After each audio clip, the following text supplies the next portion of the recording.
bom dia, boa tarde ou boa noite, conforme seja o horário que estejam me ouvindo. Dando sequência ao estudo do livro Paulo Estevão, nós estamos aqui no capítulo 10, exatamente o meio da história, né? Já que essa história foi composta em 20 capítulos, nós estamos aqui na primeira parte, é o último capítulo da primeira parte. Depois, a partir do 11º, inicia a segunda parte desse livro, é uma outra fase, digamos assim, né? Então aqui é uma obra fantástica, porque é história de pessoas, história de vidas, né? Com ênfase na história de Paulo, e ele coloca assim, essa transformação do homem velho como o homem novo, assim como a gente pensa em Jesus que veio para dividir o tempo, a história da humanidade. Cada um de nós tem a sua própria história, né? E a partir do momento que Jesus entra na nossa vida, a nossa vida também, a nossa história pessoal e íntima também se divide como a história geral da humanidade. E aqui o livro foi desenhado, né, dessa maneira, foi pensado genialmente dessa maneira por Emmanuel para mostrar mesmo. Então a Estrada de Damasco, esse capítulo que estamos, ele está aqui, é um marco divisório, né? Como Jesus mostrando a história aqui de Saulo antes e depois de Jesus. Vai dividir a história da vida dele, assim como divide a história do planeta, né? Assim como Jesus dividiu o tempo, a história da humanidade, aqui também vem mostrar como ele dividiu a história da vida de Saulo e como ele divide a história da nossa vida, né? Será que nós já encontramos Jesus de verdade? Né? A ponto de dizermos, olha, minha vida antes e depois, eu era uma pessoa antes e agora não tem como, eu sou outra diferente, né? Então é muito inspirador, e essa forma genial como Emmanuel coloca, poética até, na organização dos capítulos do livro. E aqui no meio, né, dessa parte, né, no meio dessa história, nós já estamos chegando ali no meio, digamos, deste capítulo. É um capítulo razoavelmente longo, porque na verdade é um capítulo muito rico, riquíssimo, né? E nós vamos vendo como que Emmanuel constrói a história, né? Não foi uma coisa brusca. Nós já estamos percebendo que Saulo, apesar de continuar sendo, apesar dele ser ali firme, enérgico, até impiedoso muitas vezes, né, obstinado, acho que é bem a palavra, nós estamos percebendo já nos seus traços assim psicológicos, né, nós já estamos percebendo um incômodo dele em relação a alguma coisa, né? Então ele já está não é um incômodo só em relação ao Cristo, mas é um incômodo em relação às atitudes dele mesmo, que embora ele usasse ali a desculpa, não era nem desculpa, porque de fato ele acreditava mesmo que ele estava agindo da melhor forma em nome de Deus, para Deus, em defesa da lei, a sua consciência já começa a apontar algumas coisas para ele. Ele já começa a se sentir ali culpado pela morte de Estevão, né? Em outras circunstâncias, talvez ele executasse uma pena, né? Se fosse uma outra pessoa e por algum outro motivo, talvez ele executasse a pena e tudo bem, mas ali executar a pena contra Estevão e diante dos diálogos ali, do interrogatório fatídico, né, que ele travou ali com Estevão, que Estevão fez ele pensar em questões, ele doutor da lei que ele era, que ele nunca havia pensado. Então, ele começou a refletir sobre outras coisas, né? Então, a morte de Estevão, ele começou a questionar ele mesmo, será que eu fui culpado? A consciência dele começa a dar sinais, assim como o abandono de Abigail logo após a descoberta de toda a situação, de que ela era irmã de Estevão, que Estevão era Gesiel, enfim, né? Ele também dá sinais ali que a sua consciência começa a mostrar para ele que aquelas atitudes, Deus, que ele tanto defendia e tanto amava, talvez não aprovasse. Então ele já está começando a pensar de uma outra forma. Então há um preparo todo, né? E continuando então, aqui nós estamos quase em meados do capítulo 10, em que ele estava ali, né, Saulo, ele estava obstinado a ir à caça de Ananias, porque ele quis saber exatamente quem era esse Ananias que fez a cabeça da sua amada, né? Ele achava que Ananias havia feito a cabeça de Abigail e ele queria perseguir Ananias, e ele utiliza de alguns métodos ali, torturou um cristão, um jovem cristão, para obter dele informações a respeito do paradeiro de Ananias. E nós paramos mais ou menos aqui, né?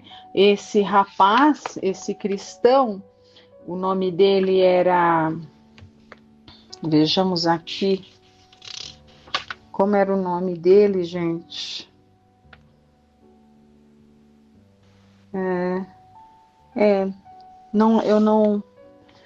Eu não destaquei o nome dele aqui, mas enfim, era um jovem, né? Um jovem ali que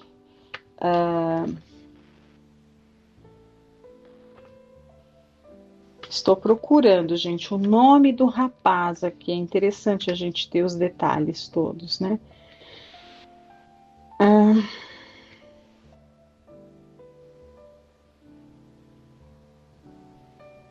Era um prisioneiro, mas não fala o nome dele, não, né? Ele pede para que um serviçal dele fosse atrás de informações sobre Ananias, né?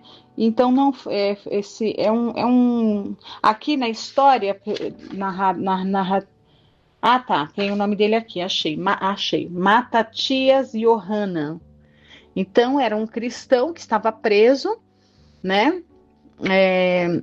E soube-se que ele esteve com Ananias, ele conhecia Ananias. Então esse jovem, Matatias Yohanan, ele foi ali torturado de uma maneira bem dolorosa e cruel, né? Arrancando as unhas dele para que ele falasse alguma coisa. E ele fala sobre o que ele sabia de Ananias. Ele sabia que Ananias já não estava mais ali em Jerusalém e que ele havia partido para Damasco porque ele estava com planos de começar uma pregação lá em Damasco. Era só o que ele sabia e ele, né, dá essa informação a Saulo. E aí vamos continuar, né? Retomando aqui o último parágrafo, como de costume, né? Aqui, olha.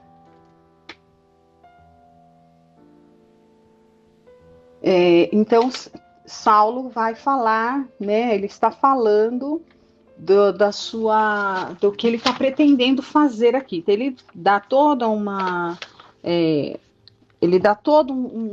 uma motivação para que ele pudesse usar do seu poder de doutor da lei, além dos limites territoriais ali de Jerusalém. Então ele está dando aqui argumentos para que aceitem que ele vá usar da sua autoridade fora daquela, digamos assim, jurisdição, né? Que ele vá usar dessa autoridade, ele está tentando legitimar, né, o seu ato de perseguir alguém em outra cidade, no caso de Damasco, em nome da preservação da lei. Então, ele está dando todos os argumentos. A gente vai reler aqui o último parágrafo dessa sua justificativa. Olha, então ele ele fala aqui, né, do que o motiva a ir até Damasco. Então ele fala, olha, um velho chamado Ananias lá está perturbando a vida, né, lá em Damasco, onde ele pretende ir, ele está justificando a sua ida a outra cidade,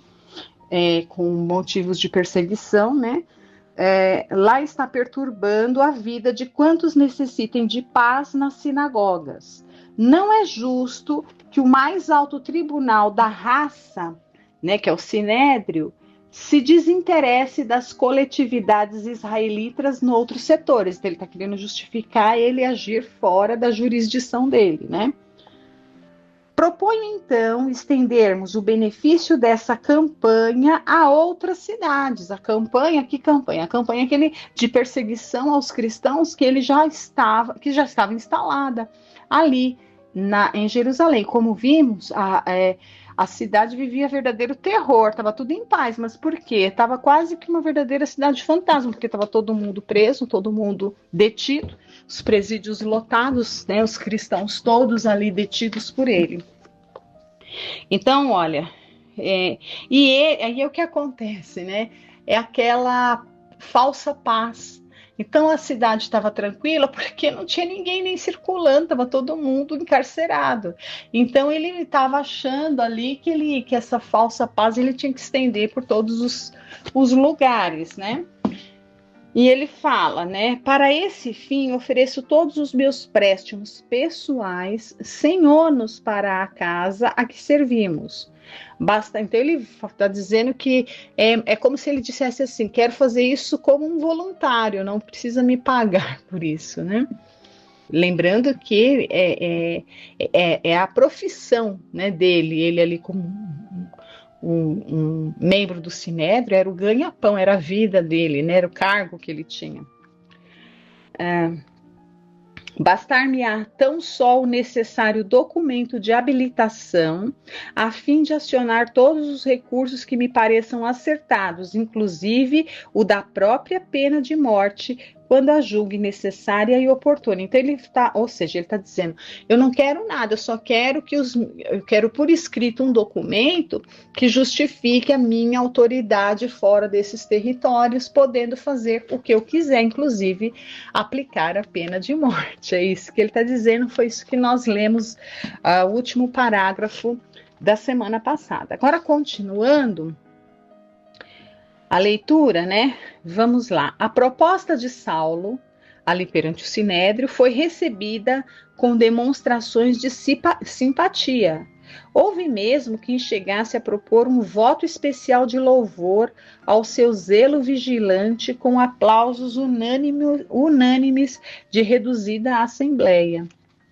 Faltava ao cenáculo a ponderação de um Gamaliel, e o sumo sacerdote, compelido pela aprovação geral, não hesitou em conceder as cartas indispensáveis com ampla autorização para agir discricionariamente. Então veja, né? O Sinédrio, que era composto de vários membros ali, ele tinha, por exemplo, em Gamaliel, um representante mais ponderado, né? Mas Gamaliel havia se aposentado, não estava mais lá, inclusive Saulo ocupava o seu cargo. Então, o que acontecia? O sumo sacerdote ele só atendia às deliberações de todos aqueles representantes, todos os membros ali do Sinédrio. Então, como todos ali, fariseus, bem ortodoxos, né, e movidos por um fanatismo religioso, assim como Saulo, não tinha mais alguém com esse bom senso, que era a característica de Gamaliel. Então, todos aceitaram imediatamente por unanimidade. Então, o sumo sacerdote não teve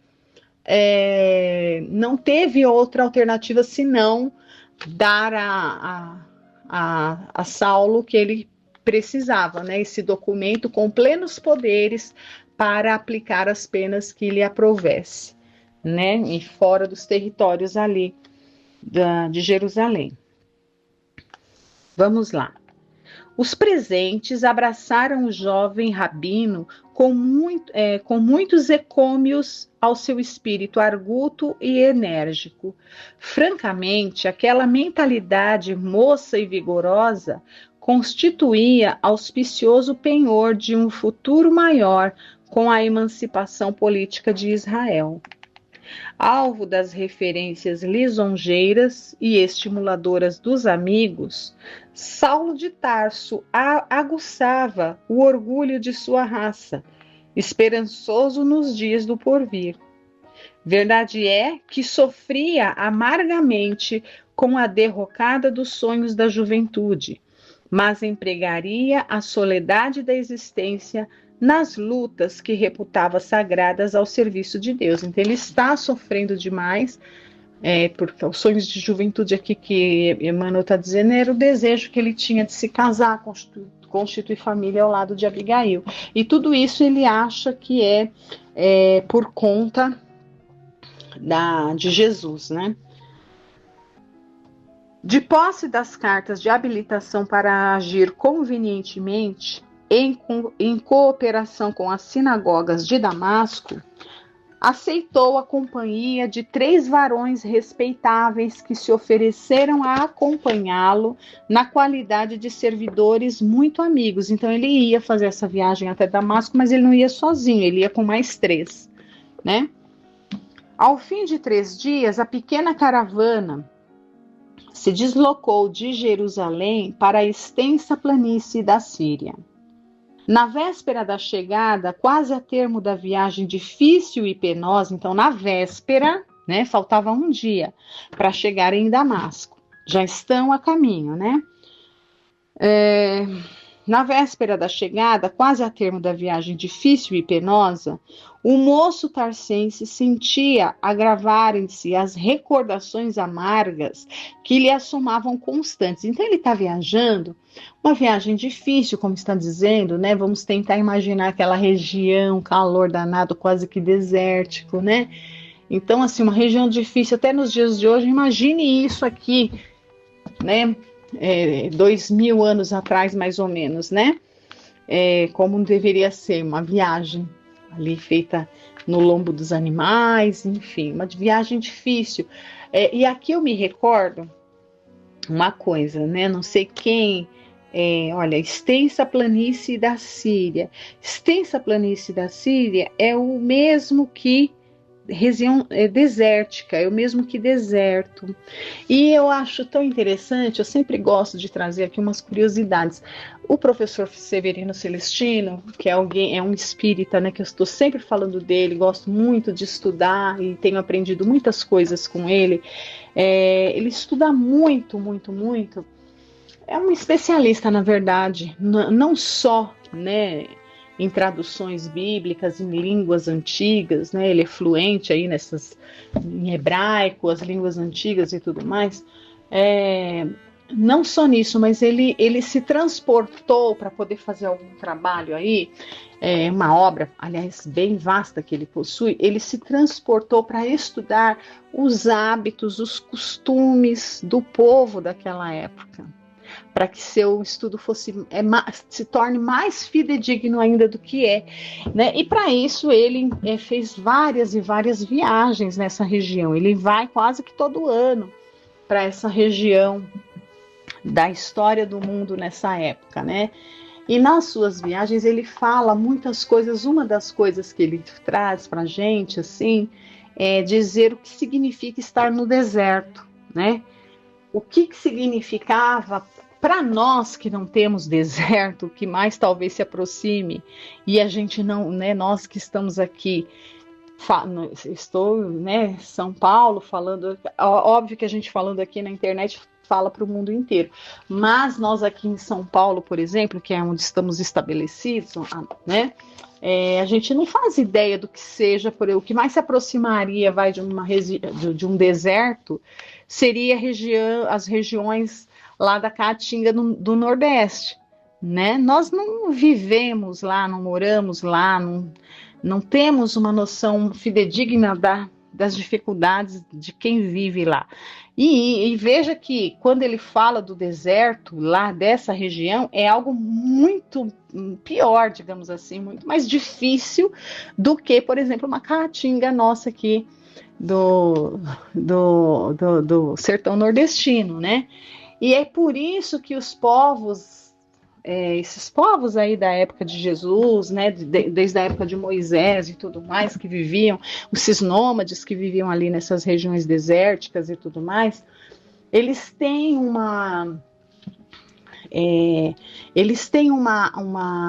coisa com o deserto. Por quê? Porque no deserto eles conseguem se aproximar de Deus, porque diante da ausência de tudo, as dificuldades são tantas que somente com muita fé em Deus, né, para que se consiga atravessar um deserto ou permanecer alguns dias numa viagem, por exemplo, como essa, num deserto, de tanta dificuldade que é. Então, eles falam que é um ambiente da natureza que, pela própria hostilidade, forçosamente as pessoas se conectam mais com Deus. E acho que é muito da nossa natureza mesmo, né? A gente só se lembra, até o ateu, né? Se diz ateu, mas na hora da dificuldade, na hora que a situação está ficando difícil, falar, ai meu Deus, né? Então é nesse sentido. É um ambiente tão hostil, tão hostil, tão hostil, que nos convida forçosamente a nos elevarmos e pensarmos em Deus. Então ele está aqui numa viagem difícil e ele está refletindo, é isso que nós estamos vendo aqui, né? Que Saulo, nessa viagem que ele está passando, essa região da Síria, né, que é um deserto, essa planície da Síria, é tão complicado, é tão difícil, que não tem como estar bem conectado com Deus, não tem como não fazer ali reforma íntima, olhar para dentro de si mesmo, meditar, né? Essa é que é bem a palavra. O que é meditar? Meditar é ficarmos ali no campo dos nossos pensamentos, né, limparmos a nossa mente de turbilhão e acalmar a mente a ponto de conseguirmos ouvir a nós mesmos e ouvir a Deus. É isso que é meditar. Então, e ele está falando aqui. Então, Emmanuel está narrando essa dificuldade dessa viagem, né? E ele já está começando a ter recordações, ele está começando nesse processo ali de meditações mais profundas, né? Então, continuando aqui, olha, na véspera da chegada, quase a termo da viagem, difícil e penosa, o moço tarcense sentia agravarem-se as recordações amargas que lhe assomavam constantes. Forças secretas impunham-lhe profundas interrogações. Olha só o que acabamos de falar. Ele está começando a meditar e mais profundo nos seus sentimentos, né? Passava em revista. Olha que legal, né? Santo Agostinho que fala para que a gente passe em revista, né? O que fizemos durante o dia. E Emmanuel está usando o mesmo termo aqui, olha, passava em revista os primeiros sonhos da juventude. Então ele está revisando, está passando aqui, olha, ele está pensando na sua vida, ele está fazendo uma autoanálise. Sua alma desdobrava-se em perguntas atrozes. Veja, gente, é muito lindo ler esse trecho, fazendo essas pausas para refletir, porque para a gente ver o que é um processo de reforma íntima, uma construção, não é simplesmente uma virada de chave. Estava indo para Damasco, Jesus apareceu. Não, ele está construindo essa possibilidade dentro dele, ele está construindo o que vai desfechar, vai ter o desfecho do encontro ali mais adiante, né?